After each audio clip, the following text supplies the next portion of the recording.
Hey guys, Tom Alsop here. Unfortunately, this morning's video analysis session with your dad didn't get recorded, so I'm going to make a video for you right now so that you can understand what it was that we were talking about and get a good visual of how you can improve your kick serve. So the first thing that I noticed when you sent me the first video was that not quite continental grip, not quite, and really struggling to pronate the racket out because you don't have a continental grip, and also to do with your body position, a few other things we're going to point out. But first of all, I just didn't think that you were using the continental grip, and there's a lot of pressure on this wrist here, which really isn't the way that you would want to be hitting a kick serve. So I asked your dad to send me a flat serve video because I was just curious as to how you hit it. I want to see the full picture. So definitely don't have the continental grip here, and you're not going to pronate through the shot. Now on a first serve, it doesn't matter quite as much. You can see you almost got a Eastern forehand grip here. So it's an easy way of just throwing the ball up and just whacking it and just plowing right through the ball to hit it where you want it to go.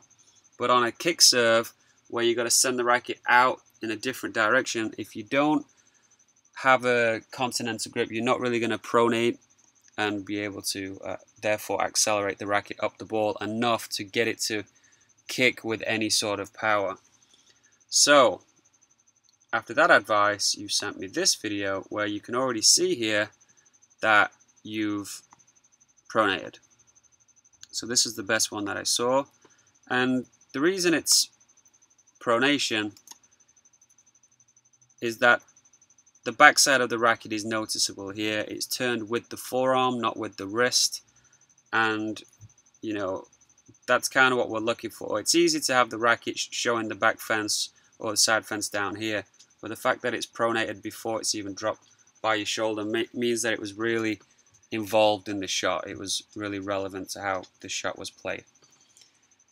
Now when you land, you've got this right leg kicked out to the side here, and that's because, and I know you're focusing on this because after you try and adjust and you have it go back, so you know what you're supposed to be or trying to be doing, but it's hard for you to do it.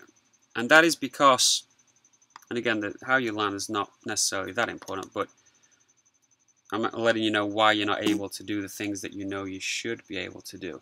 And this is because you are a little bit open here. You can see Federer hitting a kick serve. Look how sideways he is to the court. His feet, his legs, everything is a little bit more sideways than the way you are here. Now if we go to this video, you can see that here he's hitting a flat serve, and this is similar. Very similar body position and stretching that little bit higher. If you notice the contact point here compared to Federer's kick serve, you'll see how much more you are stretched. Now that's going to stop you being able to work the racket up the back of the ball, because you have to come from low and you have to sort of come up and out to generate that topspin, just like you'd have to come up your forehand if you wanted to hit a topspin forehand.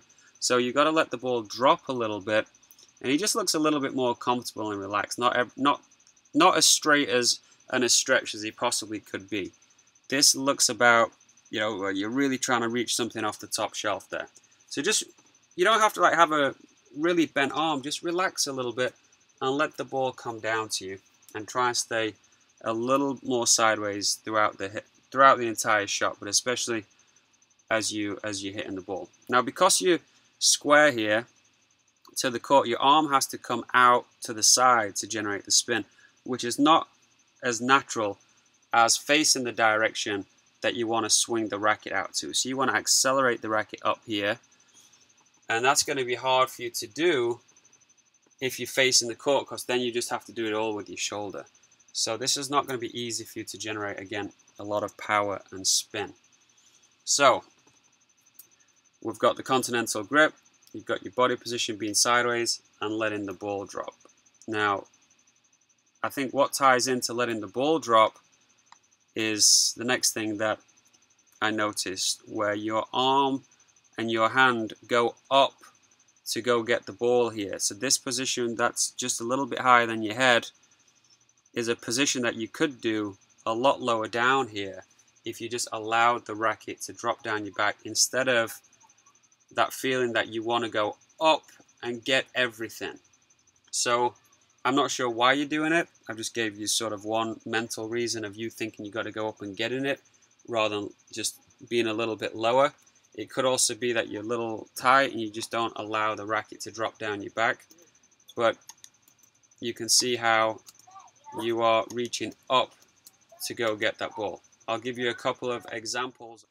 So Djokovic here, as he drops his racket down the back, you can see that his elbow stays down for a little bit.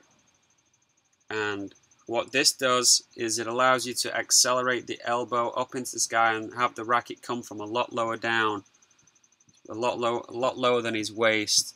And again, when you're in this position, so in this position, that's about as low as the racket drops. So you've got a little bit more power you can have there if you can swing that racket up and have it trailing behind the elbow a little bit. If you watch now, Djokovic is sort of made of rubber, so you could be excused for thinking that he's really flexible. But it's not about, being in these positions here would feel pretty awkward if I was just to walk around like this all day. If I was just to stand up right now and get into this position, it would be pretty awkward. But it's the fact that I'm just allowing the racket to drop. It's a very fluid motion. You get the racket and the hand to drop a lot lower than the head. And if you can just watch my serve here, you can see how it's a little more fluid than yours because of this. I'm really throwing the racket out at the ball.